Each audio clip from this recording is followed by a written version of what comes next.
Welcome to a new podcast where we're breaking through and breaking it down with a new girl. Your host, Dawn Piercy. Welcome to the special bonus episode, Magus Elgar Season 1 recap with creator Kennedy Phillips. I have Kennedy here with me today to do a run over of the last 11 episodes and some of the characters in it and what's coming up. Hey, Kennedy. Hi, Dawn. How's it going? Going good. How are you doing?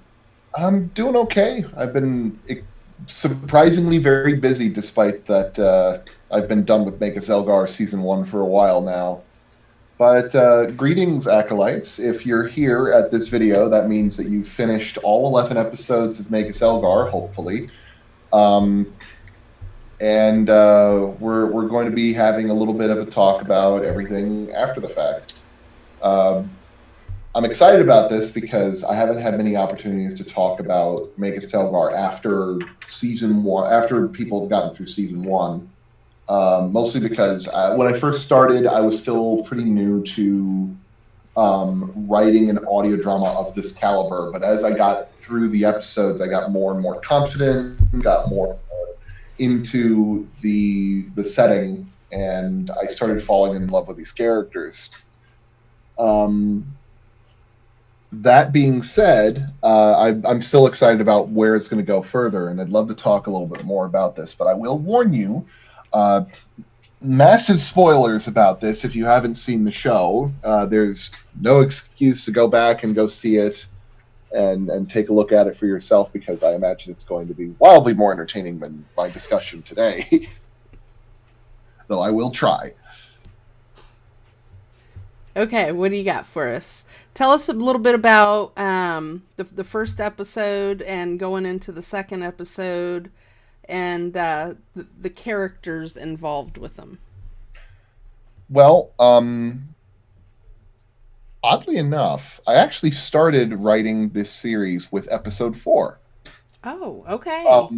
Episode 4 was our proof of concept episode, where all we were doing was like a very basic a very basic scene where Magus Elgar tries to do a science experiment, and Dr. Horatio and Kaylee try to cast magic for the first time. Okay. It was simple, it was straightforward, and it was very contained, which allowed us to explore how magic works, and also explore how fundamentally odd Magus Elgar can be, considering that he makes all of these. He tries creating a fusion reactor out of a pair of possums. That's hilarious. Because he read in a science book that opossums attract. Because fusion's about magnets, right? That is too funny. Too funny. Now, okay, so you started with Season 4. Did you just kind of backtrack? Or Episode 4, sorry. Did you just kind of like backtrack and then go from the beginning? Well, the thing was that we would have really loved to have explored the story about like how Elgar and Horatio met. But for our proof of concept that we were going to be showing to my boss at the time, Hamed Hokamzadeh, he didn't quite understand what we were getting ourselves into. So I need to show him that, hey, we can actually make a thing and do that. So when I went back, starting the script writing process, there were still a couple of things that I didn't quite understand about modern audio drama. I actually did audio dramas when I was in college in like the late 2000s. Okay. But I didn't have any exposure to other audio dramas at the time. So my earliest drafts of this was pretty standard. It was just like people talking. That was about it. And it was a little dry. It was not nearly as exciting as it is now. But at one point, while I was writing all this stuff, I was still living pretty close to Chapman University. Okay. Give me one brief second. One of my actors is complaining.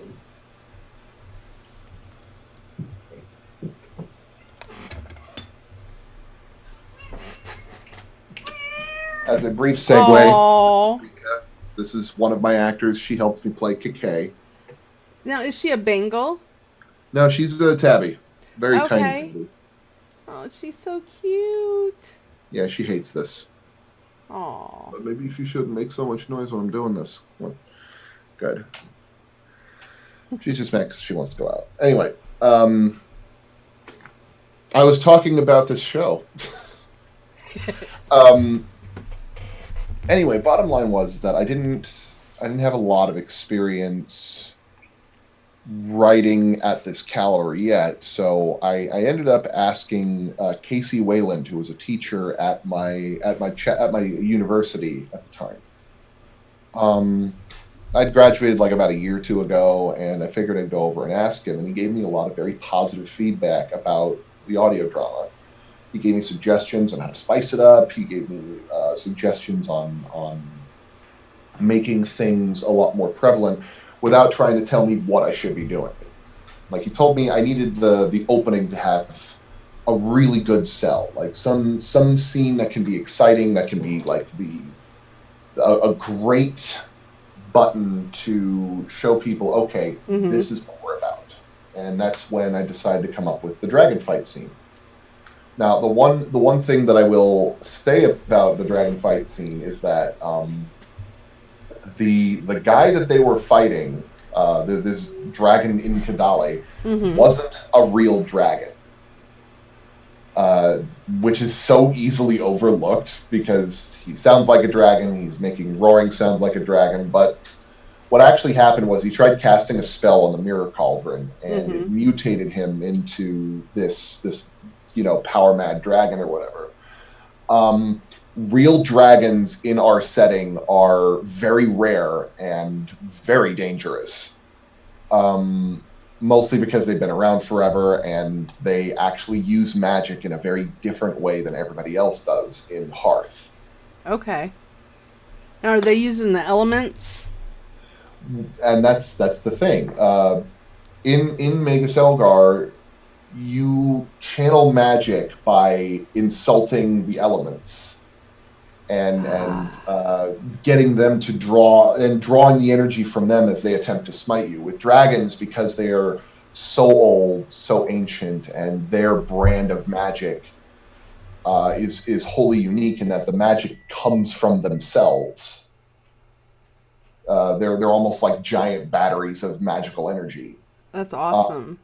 So that way back in the day, when sorcerers started coming out and wizards and magi, they discovered this new kind of magic where, hey, we can insult the laws of nature and get magic that way. Dragons don't have to be the only ones doing magic, and so they got a little frustrated and decided, well, screw this dimension, and found another realm to go off to, and most of the dragons migrated away, and now all that's left are like a very small handful of dragons. There's a couple around, like there's Dragon Tirewind, who's learning how to who has some weak wings and is trying to practice gliding over the lift planes. There's Dragon Gildan, who runs the Gildan's Horde and Lone. And there's a couple of others. We're going to explore at least one dragon next season if we ever get the. I was just getting ready to ask that.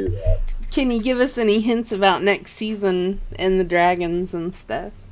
Well, as you know, Magus Elgar gets.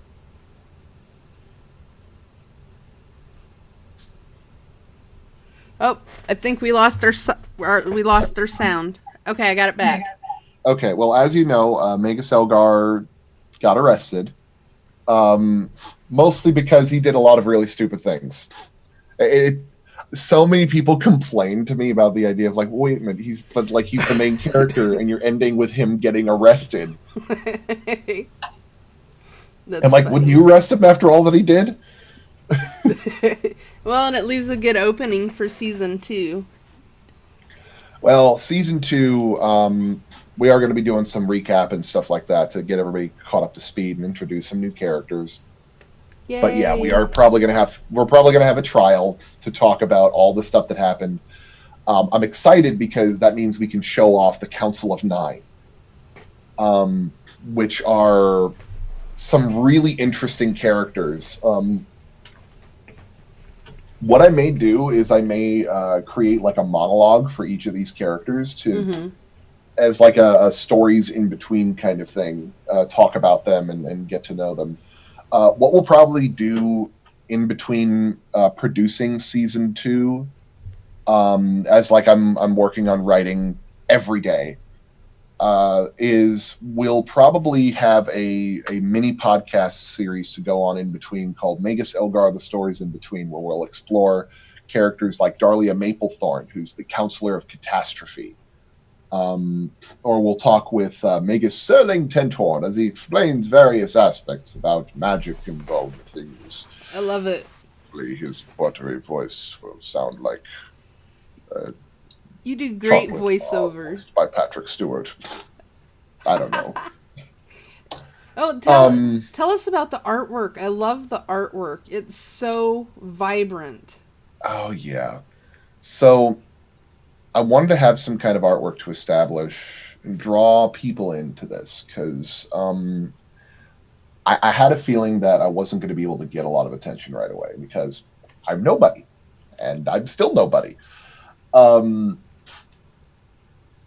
But at the same time, I really wanted a good excuse to develop and establish these characters.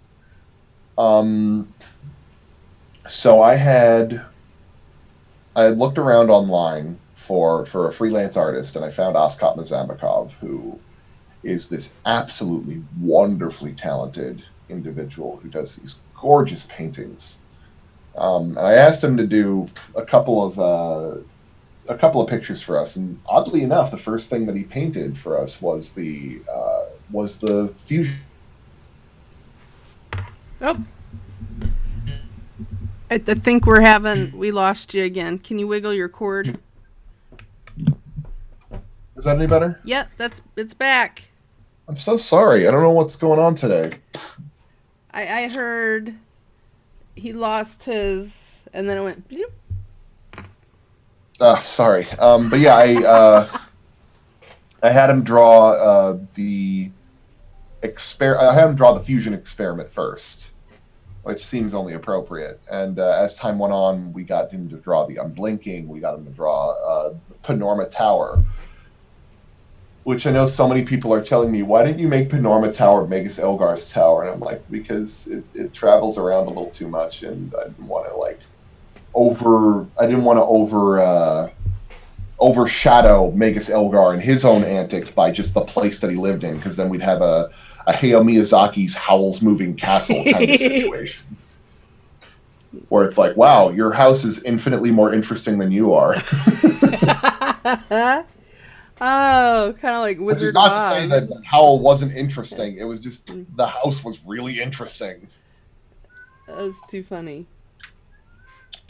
So, can you give any type of spoiler or even time frame of when our audience can expect the second season of Magus Elgar? I know that you're currently working on it. Well, right now we're writing it. I can tell you that we've expanded our writing team considerably. We've got 3 people working beside me, so it's not going to take me like a full year to write it like it almost did last time. I know that we're expected to have like the first draft done sometime in September, but like the complication with this one isn't going to be the writing that's going to be holding it back, in so much as it's going to be funding. As it stands, I provided the funding myself for season 1. Okay. And I sank all my nest eggs into that, and I'm sinking my nest eggs into getting the animated series, like some kind of pitch Bible and things like that figured out. And I'm learning a lot of very important lessons about constructing them. However, I unfortunately have to say that we don't really have the funding to make a season 2 right now. Most of the time we were hoping that like a lot of the sales that we would accrue from Bandcamp and from iTunes and all those places would help. But podcasts are usually kind of small with this kind of thing. Right. Like unless you're like this big thing from BBC Radio 4, usually don't see that kind of return. But I still want to do it. Like I want to do it because I love the people who have grown so enamored by the show. I really love this story. And I would love to see it continuing to go on. I would too. So until we figure out where we're going to be able to get that kind of funding, we might do a Kickstarter. We might ask around for some people. We might try to find some kind of sponsorship or a grant. I don't know if the United States has any grant programs for audio dramas. Oh, I don't know about audio dramas. I know that there is for films and short films. Yeah, I mean, usually they want to do it for like something that's like going to be like this big culturally relevant thing that talks about really hard-hitting problems like healthcare or civil rights or things like that. And I completely understand that. I can't really imagine why the government would be like, well, you have this story about magic and people doing magic things. This is something the world needs to see. Oh, this is my kitty. Sugar. She's a Russian blue. Oh, she's gorgeous. Thank you. She's big. She's big cat. Yeah, mine's like half that size. But anyway, I have a tabby that's half her size too. So the bottom line is that like right now I don't want to try and pursue the whole. I'm chasing one or two small leads, but until then I'm kind of focusing on getting the writing done because I've got enough. Mileage on my funding from all of my other stuff to try and get that figured out. Mm-hmm. Plus, because that way I once I'm done with season 2 writing, I can showcase that and being like, here's what we're going to do. And what I can tell you is a couple things. If we do a season 2, it's going to be 12 episodes. It's going to be slightly long. It's going to be slightly longer in a couple places because we were trying very hard to do like the 22-minute, like half-hour kids level format. But we're an audio drama. We don't have to worry about that as much. That being said, doing 45-minute episodes would be a little much. But we showed that in episode 11 we can do 45-minute episodes. It's just more of they're expensive. And we'll only probably reserve them for like season finales or very big episodes, or very specifically important episodes. But as we do this, we'll be for season.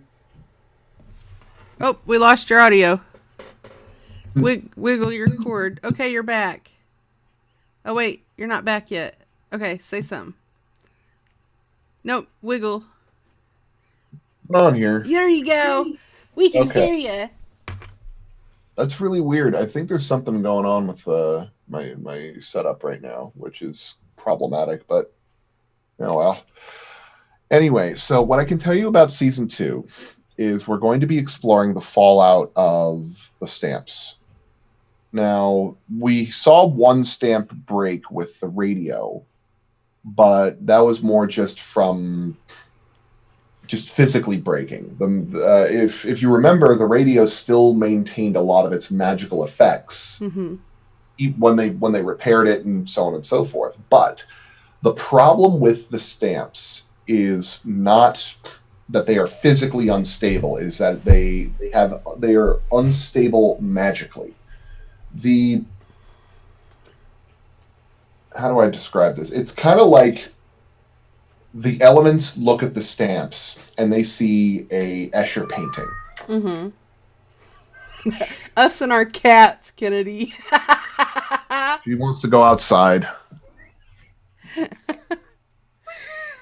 Oh.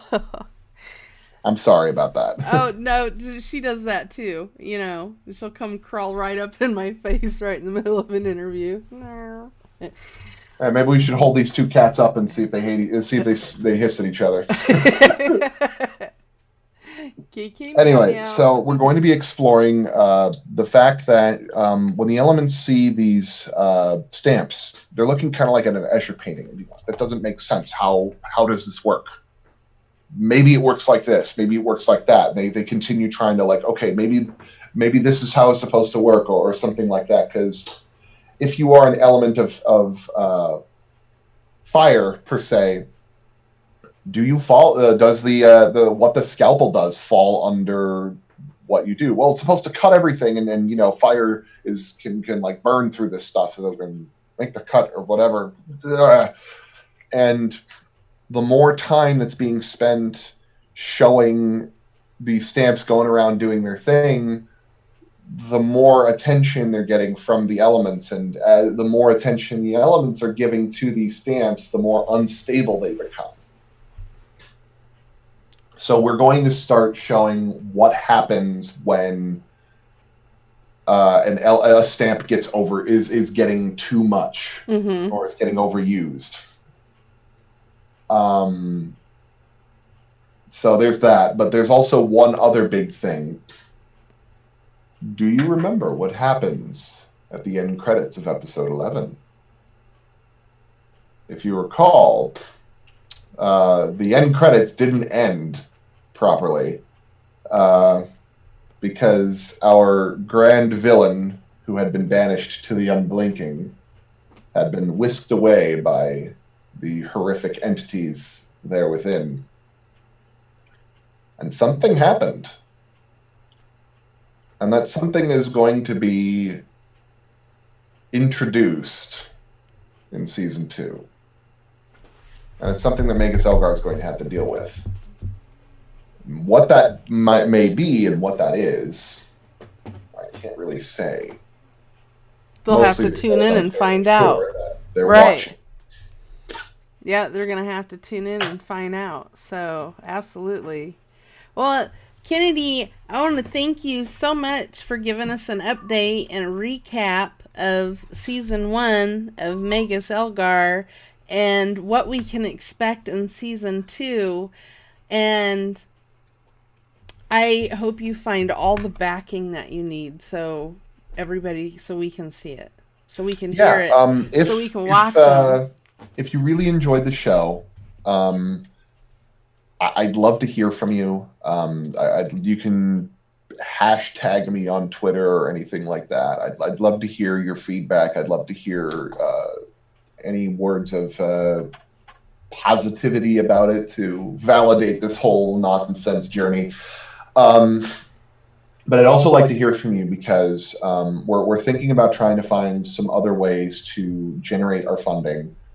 We're working on the idea. I'm toying around with the idea of doing merchandising, like getting little pins or T-shirts of the different types of casters, or posters of our show that you can hang up in your living room or whatnot, or something like that. But we would need enough. We would need enough of a following to validate that. We're also trying to work on finding other platforms that people can see the show. And please share this with your friends, your family, or if you want to just give us a nod of respect or something like that without any kind of complication, why not consider visiting Bandcamp, our Bandcamp. We're selling the fancy edition for only a handful of dollars, and we've got the soundtrack on there, which has which has the music as well as a couple of sound effects that you can take that I created. If you get the fancy edition, we've got some bloopers built into it from some of the earlier episodes, and it would really show us that you guys really enjoyed this show. And, of course, you can take it with you wherever you want on your... If for some reason any of you tuned in before checking out episode 1 through 11, Be sure to check those out because exclusively here on a new podcast, you can hear them for free. And anywhere else, you get the first 3 episodes for free, and then the previews are available. So, be sure to check them out. Now, you can actually hear this on iHeartRadio, Apple Podcasts, Google Podcasts, Spotify, and most of your favorite streaming platforms.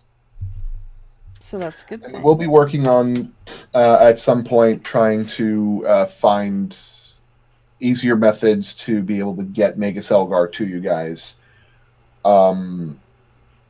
Just be sure to stay tuned for a lot of this other stuff. And when we get it around, please sign up for our newsletter on maguselgar.com, and you can hear what we're working on next, how we're doing things, and everything that goes about it. I know that one thing that I'll be doing in the near future is we're going to be changing a little bit of the website to talk a little bit more about the show in proper tone, in the form of a comic of sorts. The only way you'll know when that's going to go down is I'm going to send off a newsletter to everybody and then post it on Facebook, Twitter, so on and so forth. Heck yeah. So sign on for any of those things and we'll be able to do it. You'll be able to know where to go. Yay! And will you be doing more animation in season 2? Right now, we're working on another animated short. Yay! This one is called Lizard Cheeks. While the first one was a bit of fun talking about keeping it a mystery with Bridge. This one is a little bit more obvious because Lizard Cheeks is about Magus Elgar, Kaylee and Udo, and it's sort of a animated version of their first meeting in episode 9. I can't wait to see it. Yeah, we should be expecting to be done with that sometime mid-September. But don't quote me on that because things get complicated. But on the bright side, we've still got our character designer, we've still got our background artist. We've had a couple of people help us out with the animatic, and we've got Powerhouse Animation helping with the principal animation. If you're not familiar with Powerhouse, they're the guys that helped work on Castlevania, the TV animated series on that. They are extremely talented, and they really know their stuff. That being said, if you really don't want to wait for all the stuff that I do, such as like my sound design work, I'm actually working right now on a science fiction audio drama called The Sojourn with Space Doc on YouTube. And that's going to be really exciting. I'm also working with the team over at Satina, which is an animated series about the daughter of a human and the queen of hell. And it's very silly, it's very fun, and it's going to be an absolute blast to sound design. Sounds great. So if you want to see more of my work as well, you can go to kennedyphillips.org. I don't know if you would be that kind of interested in that sort of thing. Yeah. But tons of projects. I'm going to check it out. Oh, I'm going to link that to your bio and your interview page, too. Okay. And hey, if you happen to be wanting to make an audio dramas... Yes, and be sure that if you haven't checked out my exclusive interview with Kennedy, not just on Magus Elgar, but Kennedy, I've put a link here on this page, so be sure to click it and check it out. You won't regret it. Well, above everything, though, Dawn, I really want to thank you for allowing me to host Magus Elgar on your wonderful site. I want to thank pretty much everybody over at ANEW Podcast for getting me to this position where I can present this story to you. And most of all, I want to thank the people who are watching this right now, because it is you select few who care so much about this stupid little story that I made. And it's really touching that you want to go out of your way to try and see more of this. And the only thing that I ask of you, after everything, I can't thank you enough, but if it's at all possible, share this with your friends. your family, people that might be able to enjoy this kind of thing. It's one of the few ways that will help enable me to continue telling the story. And I can tell you, I've got enough ideas for this story to last me like a good 4 seasons. I love it. Kennedy, when I first checked out Magus Elgar and I listened to the first episode, I absolutely loved it. I love everything about it. The way it's put together, the characters, the acting, the voices, it's like you can see it in your mind. And then, you know, when you're putting that artwork out there, I was like, wow. You know, and people do need to see it, and I want to see a season 2. So yes, please share this video, like, comment, and absolutely. So yes. And hey, you know, maybe in some perfect environment I can present this to BBC Radio 4 and they'll be like, well, we want more of this, obviously. You never know. American. You never know. I'm just saying, you never know, because we have people tuning in over 60 countries. So there you go. Well, this is Dawn Piercy and Kennedy Phillips signing off. Until next time. And Kennedy, I had such joy putting all of these episodes together and working on this with you, and it's been awesome having you on a new podcast platform. It's been an absolute pleasure, and I really hope that I get the opportunity to show you more things soon. Yes. And until next time, keep it real.